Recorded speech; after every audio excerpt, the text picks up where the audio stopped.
Boker Tov les amis, pour la paracha de la semaine, paracha Vayera, je voudrais dédier ces quelques paroles de Torah pour la guérison de ma maman Rivka Bat Rachmona, que Be'ezrat Hashem, Akadosh Baruch Hu lui enlève totalement cette tumeur Be'ezrat Hashem, et pour tous les malades d'Israël aussi, qu'Akadosh Baruch Hu leur donne une grande réfoua chez les mains, où qu'ils soient dans le monde, et qui protège nos soldats et tout le Ham Israël, et qui nous envoie le Mashiach Bimera Be'Abenu, Amen Be'ezrat Hashem. Paracha Vayera, paracha de la semaine, avec beaucoup de sujets. On a dans la paracha beaucoup de choses qui se passent. Abraham, après la Brit Mila, il est assis dans sa tente, il fait très chaud, il cherche des invités, il n'a pas d'invités. Dieu, il va lui emmener 3 invités, 3 anges, et il va y avoir toute une histoire avec les anges. Il va y avoir l'histoire qui va rejeter Ishmaël et sa mère de sa maison, il va les renvoyer. Il va y avoir l'histoire avec Avimelech, et bien sûr, pour finir, il va y avoir l'histoire avec les puits. Et pour finir, l'histoire de la destruction de Sodome, bien sûr. Et on a pour finir la Akedat Yitzhak, la dernière des épreuves d'Abraham, qui s'appelle tout simplement le sacrifice de son fils Yitzhak. Et bien sûr, on a la naissance d'Yitzhak dans cette paracha. Donc c'est une paracha très fournie. Et il faut savoir que dans la paracha de la semaine, on nous parle d'Abraham qui était assis après au 3e jour de sa Brit Mila, le jour où c'est le plus difficile, il avait 99 ans. Il y avait personne qui venait le voir et lui il était triste. Donc Dieu va lui envoyer 3 anges. Et il va aller vers les 3 anges et il va leur dire quelque chose d'assez particulier. Ils sont 3 et il va leur dire: si j'ai trouvé grâce à vos yeux, je vous en prie mes maîtres, rentrez chez votre serviteur. Alors qu'il aurait dû parler... excusez-moi, je me suis trompé. Il aurait dit, ils sont 3 et il leur dit: de grâce, mon maître, si j'ai trouvé grâce à tes yeux, rentre chez ton serviteur. Alors qu'il aurait dû leur dire l'inverse. Il aurait dû leur dire: de grâce, mes maîtres. Il aurait dû parler au pluriel. Il parle au singulier. Pourquoi est-ce qu'il parle au singulier alors qu'il aurait dû parler au pluriel puisqu'ils sont 3? Et bien sûr, il faut savoir que Abraham Avinu ne le voit pas comme des anges. Il y en a qui disent qu'il les voyait comme des Arabes et d'autres qui disent qu'il les voyait comme des marchands.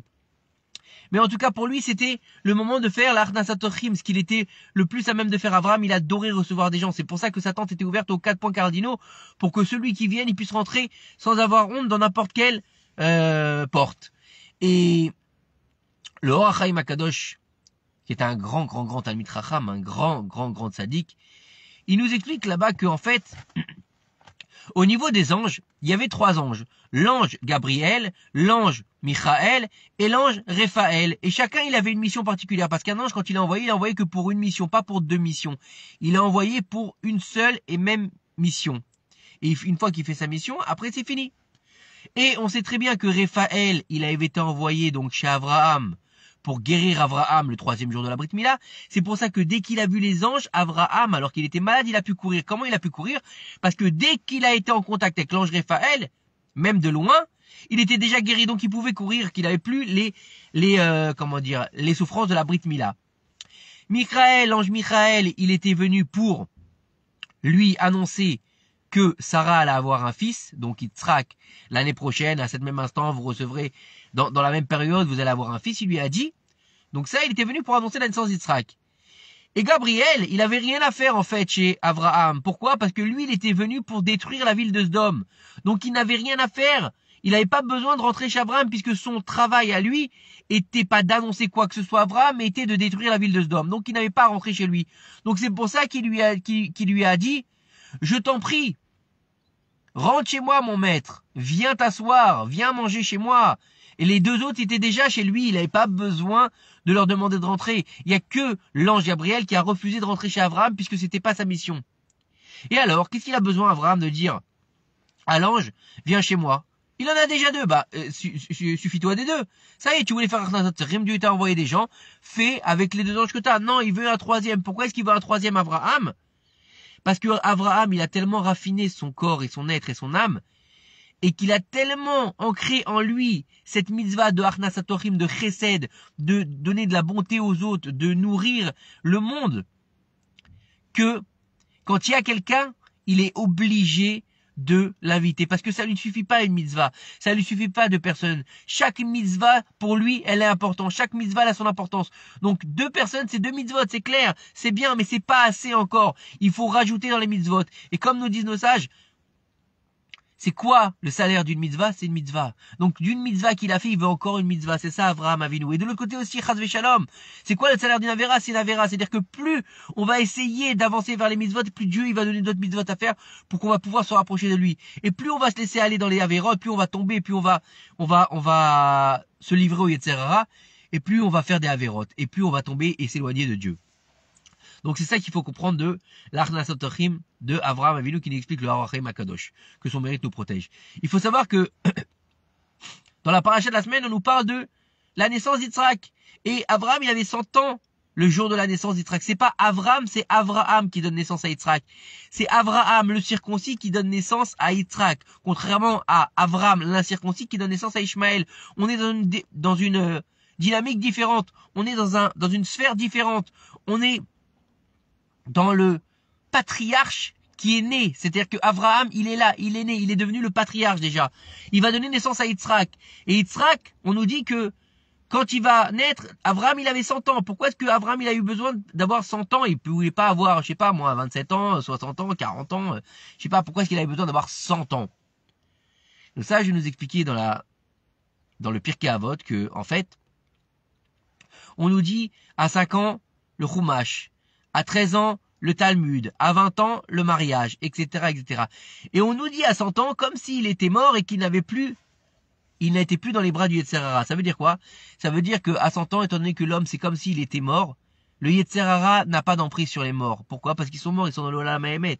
Donc il n'a plus de Yetzer Hara. Donc il fallait en fait que Avraham, il ait atteint le niveau de la complétude, c'est-à-dire de 100 ans, où le Yetzer Hara, il a plus d'emprise birlal sur lui pour pouvoir donner naissance à Yitzhak, pour pouvoir donner naissance à un enfant qui est au-delà de la nature. Yitzhak, c'est quoi Yitzhak? Yotze Michok, il sort des sentiers battus, c'est-à-dire qu'il n'est pas du tout sous l'emprise de Dame Nature, comme on l'appelle. Ça veut dire quoi? Ça veut dire que les Bnei Israël, qui sont les enfants des patriarches Avraham, Yitzhak et Yaakov, qui vont naître avec Yitzhak, qui va être le premier enfant à naître bébé, puisqu'avant Yitzhak on naissait adulte, il va naître bébé, il va devoir grandir, il devra être sevré, c'est le premier qui va être aussi circoncis à 8 jours. Donc, qu'est-ce qui va se passer là? On a un bébé qui est né d'une maman et d'un papa, mais il est né au-delà de la nature déjà. Son père, il avait 100 ans. D'accord, donc c'est déjà pas mal. Sa mère, elle était stérile, elle n'avait pas de matrice, donc c'est encore un autre miracle. Et ensuite, Dieu, il a dit le 8e jour. Pourquoi le 8e jour? Parce que le chiffre 8, c'est après le 7. C'est-à-dire que le 7, c'est la nature. Teva, Sheva, c'est la nature. Par contre, le 8, c'est l'infini. Shmini Atzeret, l'infini, au-delà de la nature. C'est-à-dire qu'on passe à un niveau où on est au-dessus des lois de la nature. Ça veut dire que rien n'est impossible pour nous. C'est-à-dire que El Mazal Beisret, ça veut dire quoi? Ça veut dire que le monde entier, les 70 nations du monde, sont gouvernés par quoi? Par des anges et par un mazal. C'est pour ça que Avraham, quand Dieu lui a dit tu vas avoir un enfant, il lui a dit j'aurai jamais d'enfant. Comment il savait Avraham? Avraham, il regardait dans les étoiles, il a vu que dans les étoiles, il ne devait pas avoir d'enfant. Il était amené à pas avoir d'enfant. Mais Dieu lui a dit mets-toi au-dessus des étoiles. Ça veut dire quoi? Ça veut dire que mets-toi au-dessus de ton mazal. Il n'y a pas de mazal pour Israël. Pour les gens normaux, il y a un mazal. Pour ceux qui font la Torah, les mitzvot, qui sont dans les bras d'Hachem, il n'y a pas de mazal. Il n'y a pas de mazal. C'est-à-dire qu'ils sont capables de transcender la nature pour aller au-delà de la nature. Comment? Quelqu'un qui ne veut pas avoir d'enfants, il pourra avoir des enfants. Alors que normalement, dans la nature, il ne doit pas avoir d'enfants. Il aura des enfants. Quelqu'un qui n'a pas d'oseille, il a rien. Mais il est dans les bras d'Akadosh Baruch Hu, il pourra avoir d'oseille. Pourquoi? Parce qu'il est au-delà de la nature. Comme des choses extraordinaires qu'on a vues dans le Talmud, aller jusqu'à faire la résurrection des morts, d'arrêter le soleil, d'arrêter le cours de la vie, de faire qu'un lac, qu'un fleuve devienne des murailles. C'est incroyable ce qu'on peut voir dans les histoires du Talmud. Qu'est-ce qu'ils ont réussi à faire? De faire brûler à la place de l'huile, du quoi? Du vinaigre, alors que le vinaigre il brûle pas. C'est ça d'être au-delà de la nature. Et c'est ce qu'il y aura dans l'essence même de Yitzhak Avinu. Être au-delà de la nature. C'est le niveau du Ben Israël. Celui qui ne vit pas dans les sentiers de Dame Nature. Celui qui est au-delà de la nature. À partir du moment où il se comporte comme Yitzhak Avinu, comme Avraham Avinu, comme Yaakov Avinu, comme un Ben Israël. Celui qui est capable de suivre les chemins de nos pères. Maaseh Avot Siman Labanim. Celui qui voit que les actions des pères sont un signe pour les fils, il vit au-delà de la nature. On voit bien, Avraham Avinu, 10 épreuves. 10 épreuves. On l'a jeté dans une fournaise. On lui a pris sa femme. Un truc de malade. Il a dû partir de son pays. Que des épreuves difficiles. La 10e, sacrifie ton fils. En fin de compte, son fils, voilà ce qu'il a donné comme nation. Yitzhak Avinu, c'est un sacrifice parfait. Dieu lui dit, même si elle a la famine, tu sors pas d'Eretz Israël. Et il plante des graines alors qu'il y a la famine et il devient immensément riche. Il a une tonne de résultats. Comment ça se fait? Parce qu'il est au-delà de la nature. Yaakov Avinu, il vit chez son beau-père. Son beau-père, il arrête pas de lui faire des tralouides. Et comme ci, et comme ça. Il lui dit, tu prends les moutons rayés. Il lui dit, d'accord. Il voit qu'il y a plus de moutons rayés après. Il lui dit, tu prends les moutons tachetés. Il prend les moutons tachetés, il a plus de moutons tachetés.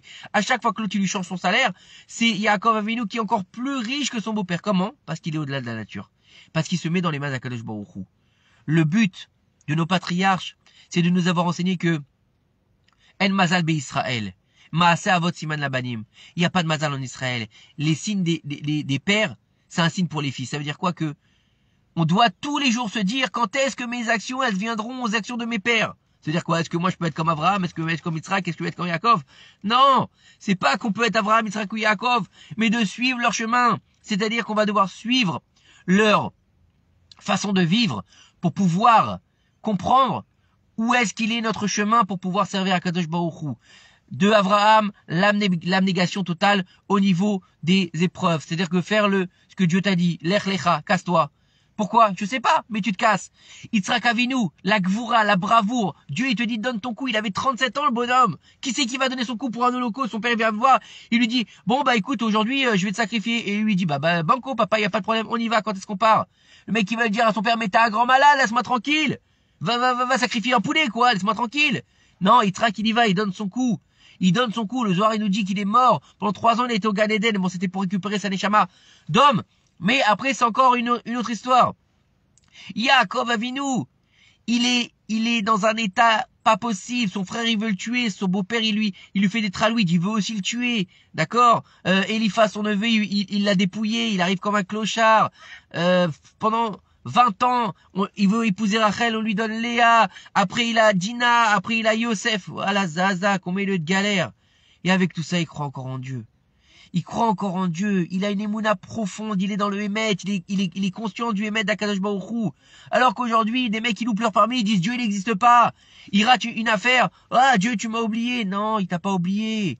C'était juste pas le moment. Chaque chose en son temps. Abraham Avinu, il a attendu 100 ans pour avoir un enfant qui va s'appeler Yitzhak Avinu, qui sera le père du peuple d'Israël. Il a attendu 100 ans. Pourquoi? Parce qu'avant, c'était pas le moment. Chaque chose en son temps. Il faut être patient, apprendre de la Torah, la patience et que les actions de nos pères nous servent chaque jour, Bezrat Hashem. Shabbat, Shalom, Umevorach.